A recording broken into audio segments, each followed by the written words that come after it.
Everyone, I welcome you all for the today's session of Daily Current Affairs. So those who are new to this channel और जो हमारे साथ regular भी जुड़ रहे हैं उनको मैं कुछ अपडेट देना चाहता हूँ। पहले तो जो लोग हमारे साथ नए जुड़ रहे हैं उनको मैं बता दूँ कि हमारा सेशन कैसे आगे बढ़ता है। आपके स्क्रीन के सामने एक क्वेश्चन आता है, आप लोग उसका आंसर देते हो, देन उसके बाद हम उस न्यूज़ के रिगार्डिंग मैं आपको ब्रीफ में इन्फॉर्मेशन देता हूँ। तो पिछले कुछ दिनों से मुझे फीडबैक आया कि अपार्ट फ्रॉम द क्वेश्चंस के फॉर्मेट में सेशन को करने के अलावा भी आपको कुछ न्यूज़ भी पढ़नी है, ठीक है, मतलब क्वेश्चंस फॉर्मेट के अलावा भी पढ़नी है। तो मैंने वन लाइनर न्यूज़ के फॉर्मेट में भी आज कुछ न्यूज़ को इंक्लूड किया है। तो आफ्टर क्वेश्चंस हम वन लाइनर न्यूज़ को भी पढ़ेंगे, ठीक है। So yes, without any further adieu let's begin with our session. तो पहला क्वेश्चन आपकी स्क्रीन के ऊपर है, who has been appointed as the new head coach of the Uganda's men's national cricket team. तो युगांडा की मेंस नेशनल क्रिकेट टीम के लिए किसे हेड कोच के तौर पे अपॉइंट किया गया है, ठीक है। तो ये जो हेड कोच होंगे ये युगांडा के टीम को T20 वर्ल्ड कप जो भी होने वाला है उसमें भी युगांडा के टीम को ये कोच करने वाले हैं। Yes, so correct answer is option number A, Abhay Sharma. तो अभय शर्मा जी युगांडा के हेड कोच के तौर पे नियुक्त किए गए हैं। और अभय शर्मा जो हैं इन्होंने कई सारे जो इंडिया की टीम्स हैं अंडर 19 जो टीम्स खेलती हैं उनको, दिल्ली की रणजी ट्रॉफी को, इन सभी टीम्स को इन्होंने कोच किया है, ठीक है। Next, which bank did the reserve bank of India bar from the onboarding new customers through it's online and mobile banking channels and issuing fresh credit cards. तो किस बैंक को रिजर्व बैंक ऑफ इंडिया ने किस bank के ऊपर restrictions लगा दिए हैं कि वो ऑनलाइन मोड के थ्रू और मोबाइल एप्लीकेशन के थ्रू नए कस्टमर्स को नहीं ले सकेंगे। ऑफलाइन के थ्रू कर सकते हैं बट ऑनलाइन मोड के थ्रू नहीं कर सकेंगे, और नए क्रेडिट कार्ड्स भी वो लोग इशू नहीं कर पाएंगे। तो किस बैंक के ऊपर ये बैन लगा है? Yes, correct answer is Kotak Mahindra bank. तो अब इसके ऊपर मैं आपको इन्फॉर्मेशन दे देता हूँ क्यों ये बैन लगाया है। बिकॉज आरबीआई का कहना था कि जो भी कंप्लायंस होता है, आरबीआई की गाइडलाइंस होती हैं, वो पिछले कुछ टाइम से कोटक महिंद्रा बैंक फॉलो नहीं कर रहा था। जिस तेज़ी से कोटक महिंद्रा बैंक की ग्रोथ हो रही थी उस ग्रोथ के हिसाब से इन्होंने डिजिटल इंफ्रास्ट्रक्चर अपने कस्टमर्स को प्रोवाइड नहीं किया है। तो उस रिगार्डिंग इनके ऊपर बैन लग गया है। फ़िलहाल तो अब गाइडलाइंस दी गई हैं कि न्यू कस्टमर्स को ऑनलाइन मोड के थ्रू एनरोल नहीं करना है, ठीक है।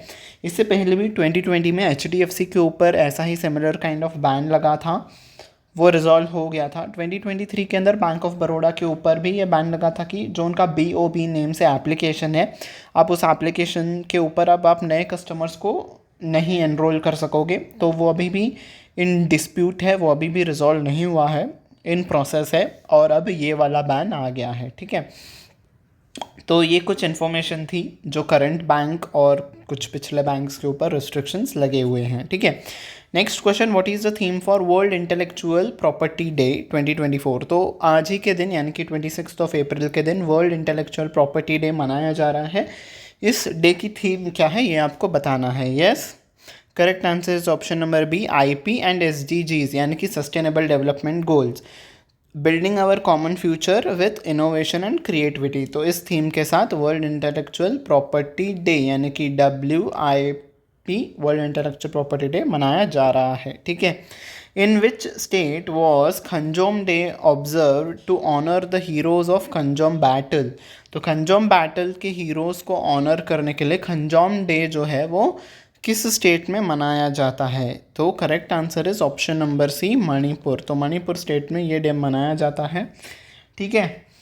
तो क्यों ये डे मनाया जाता है? जब ब्रिटिश का रूल था इंडिया के ऊपर, मणिपुर ब्रिटिश के टेरिटरी में नहीं आता था, फिर भी जो ब्रिटिश के गद्दी पे बैठे थे, जो वहाँ के रूरल थे, सॉरी मणिपुर के जो रूरल जो रूल कर रहे थे किंग, उनके ही कुछ दो भाइयों के बीच में झड़प हो गई। तो एक जो थे वो रूल कर रहे थे और जो उनके दूसरे भाई थे इन्होंने जाके जो ब्रिटिश हुकूमत थी उनसे इन्होंने हेल्प मांगी, और इनके ऊपर जो है ये जो किंग थे जो रूल कर रहे थे मणिपुर के ऊपर, जो ये दूसरे भाई थे इनके ऊपर वॉर करवा दिया और ये सब बैटल हुआ।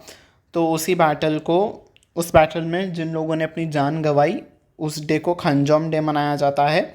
तो उसी को खंजोम बैटल भी कहा जाता है, ठीक है। तो किस स्टेट में था ये? मणिपुर स्टेट में था, ठीक है। Next, who has been named as the ambassador of the upcoming T20 world cup by the international cricket council ICC। तो ICC के द्वारा एम्बेसडर के तौर पे किसे चुनाया गया है? उसेन बोल्ट जी को, ठीक है। उसेन बोल्ट कौन है? 8 टाइम्स ओलंपिक्स चैम्पियन है, ठीक है।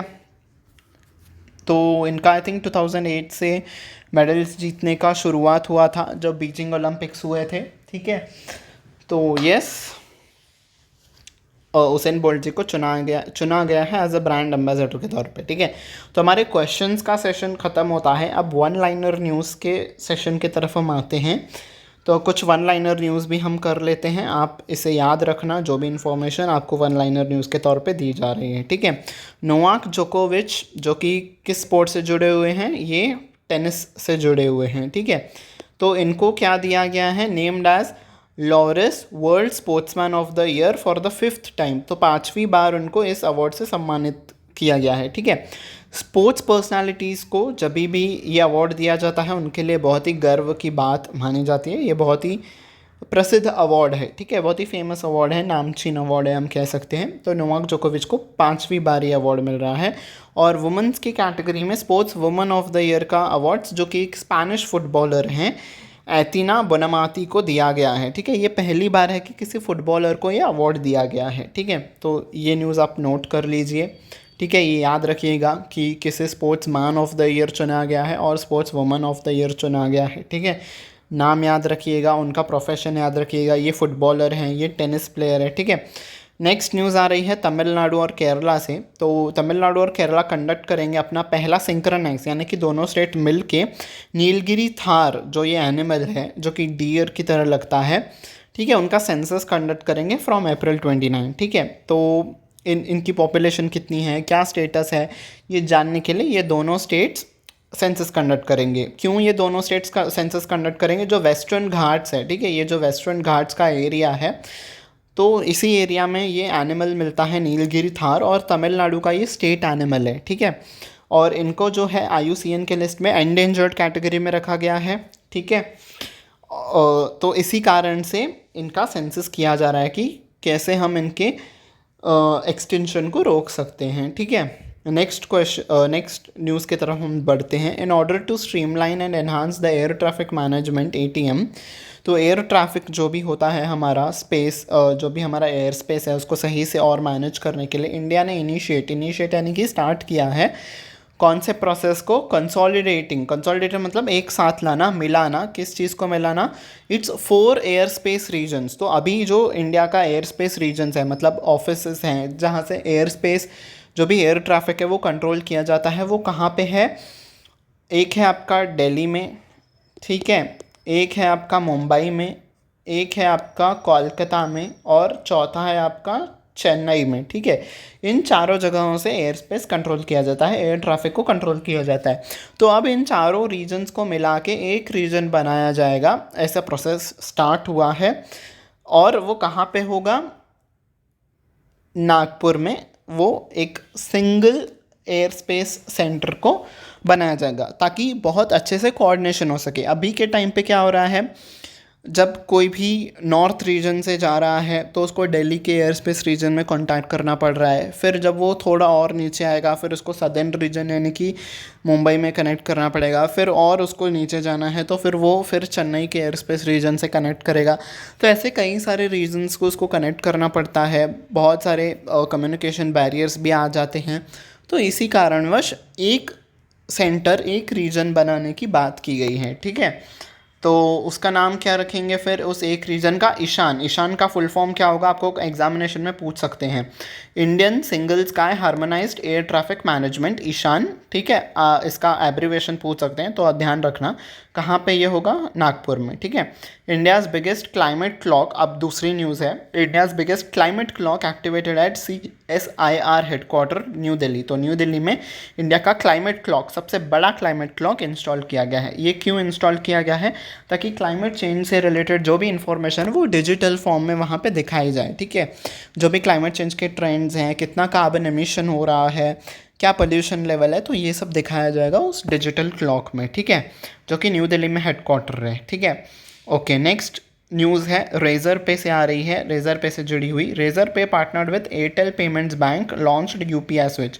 तो रेजर पे ने यूपीआई स्विच को लॉन्च किया है, और किसके साथ पार्टनरशिप में, किसके साथ पार्टनर करके, एयरटेल पेमेंट्स बैंक के साथ, ठीक है। तो जैसे कि आपको पता है कि रेजर पे एक पेमेंट एग्रीगेटर के तौर पे काम करता है, ठीक है। तो जब कई सारे लोग एक साथ पेमेंट्स करते हैं तो टेक्निकल ग्लिच आ जाता है, पेमेंट्स अटक जाती हैं। तो सीमलेसली ट्रांजैक्शंस को कैरी आउट करने के लिए ये स्टेप लिया गया है, और इन्होंने एयरटेल पेमेंट्स बैंक के साथ टाइप किया है। तो इसी टाइप के साथ अब रेजर पे क्या किस चीज़ की कैपेबिलिटी उसने अचीव कर ली है, वो एक मिनट में 1 सेकेंड में 10,000 ट्रांजैक्शंस पर सेकेंड, यानी कि टीपीएस। तो 10,000 ट्रांजैक्शंस पर सेकेंड में वो कैरी आउट कर सकेंगे रेजर पे। अब उनकी कैपेबिलिटीज़ इतनी ज़्यादा बढ़ गई हैं, ठीक है। यस, तो ये थी आपकी न्यूज़। आज का सेशन आपको कैसा लगा मुझे ज़रूर से बताइएगा। जो भी मैंने चेंजेस किए हैं क्वेश्चन के फॉर्म पे, और लास्ट में हमने जो वन लाइनर न्यूज़ के तौर पे इन्फॉर्मेशन को कवर किया, आपको ये कैसा लगा अब मुझे ज़रूर से बताइएगा। तो इसी के साथ आपका it's time to bid adieu to you. So this was it for my side. आज के लिए बस इतना ही रखते हैं, and until we meet next time, take very good care of yourself, ठीक है जी। तो यस, जाने से पहले इस सेशन को अपने सारे फ्रेंड्स के साथ शेयर कर देना, लाइक बटन पे भी प्रेस कर देना, और आने वाले क्लासेस की नोटिफिकेशन आपको टाइम टू टाइम मिलती रहे। अगर आप चाहते हो तो बेल आइकन पे भी प्रेस कर देना, ठीक है जी। So yes, bye bye everyone and take care.